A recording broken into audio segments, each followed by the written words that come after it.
السلام عليكم ورحمة الله وبركاته. طبعا احنا كلنا حزينين بسبب الأوضاع اللي بتحصل في فلسطين، لكن أنا عندي يقين كبير في ربنا إن ربنا سبحانه وتعالى هيجي يوم من الأيام وينصر أهل فلسطين ضد الكفرة واليهود اللي مش عندهم ذرة من الإنسانية ولا الرحمة للبشر. لما يقذفوا مستشفى ويقطعوا النور والمية والكهرباء وكل سبل الإغاثة، ده أسميه إيه؟ ده إيه الفجر اللي هم فيه ده؟ إيه ده؟ ليه الدول العربية مش تتكاتف كده وتساعد بعضيها وتساعد أهل فلسطين؟ انتم فاكرين لما دنكوا ساكتين على الموضوع ده هينحل؟ مش هينحل والله. والله ما يحصل.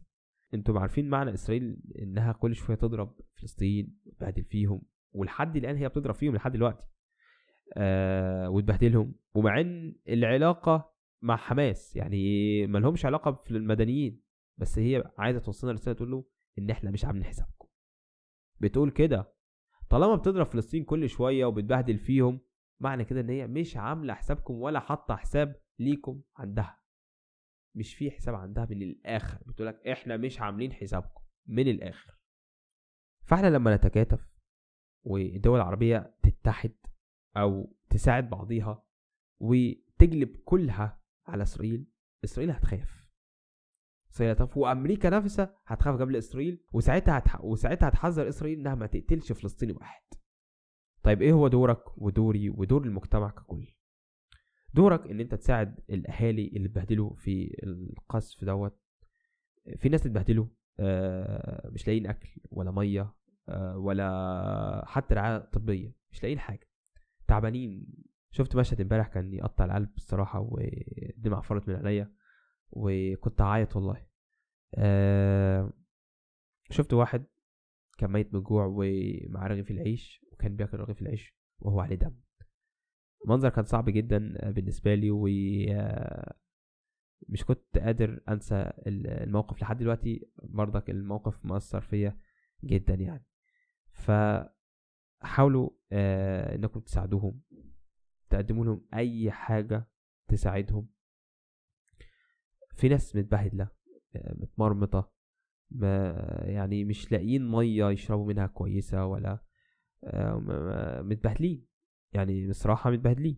سيادتك قاعد في البيت معزز مكرم واخد راحتك 24 قيراط، وهم يا عيني متبهدلين في الشوارع متمرمطين، بيدوروا على اكل وميه يشربوا منها، وهم يا عيني متبهدلين في الشوارع متمرمطين بيدوروا على الاكل وميه يشربوا منها. اب يا عيني شايف ابنه بيموت قدامه وهو مش عارف يعمل له ايه، مش قدامه حاجه يعملها عشان يساعد ابنه او بينقذه من الموت. فدي حاجه تقطع القلب الصراحه.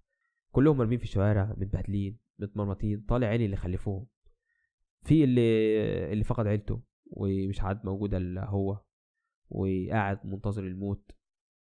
وده شعور صعب جدا انك تفقد السند اللي بتستند عليه طول حياتك، وتفقد كل حبايبك واهلك اللي كنت بتحبهم وقاعد معهم طول فترة حياتك، تفقدهم مرة واحدة.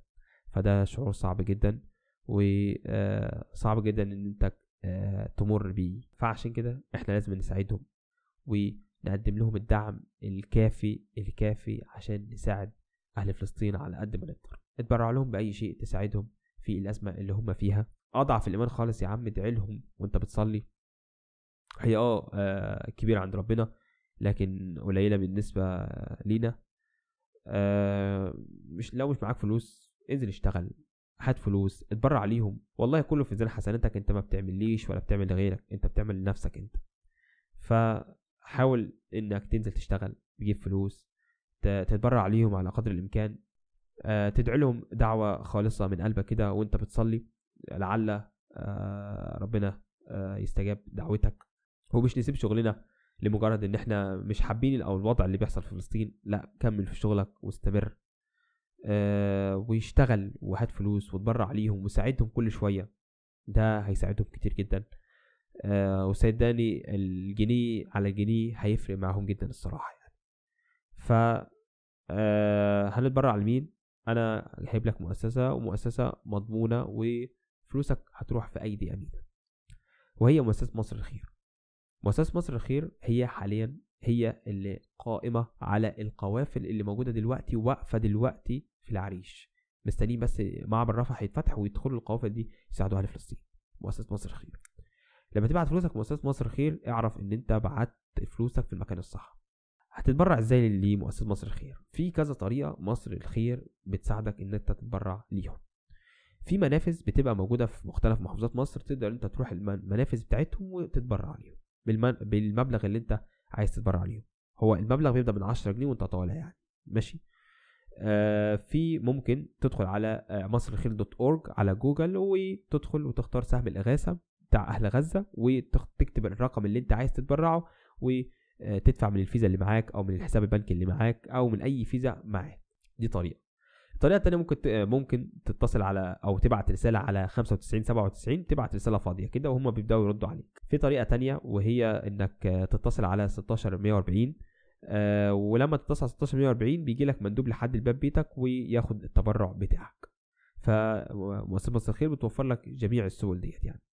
فنتمنى أن تنتهي هذه الأزمة، ونتمنى من الله أن ينصر أهل فلسطين وينصر أهل مصر ويساعدهم في هذه المواقف الصعبة، وربنا يصبرهم على الأزمة اللي هم فيها دي.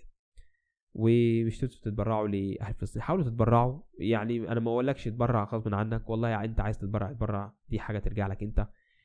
ادعي لهم يعني وانت بتصلي، ادعي لهم يعني. انت لو شفتهم هيصعب عليك يعني. انا لحد دلوقتي والله انا مش عارف انسى الموقف اللي انا شفته دوت. انا اول ما شفت الموقف يعني اتبرعت ليهم، بس اتبرعت عن طريق اتبرعت عن طريق مؤسسة مصرخير.org، فلان ديت انسب طريقه بالنسبه لي يعني ان انا اتبرع عليها.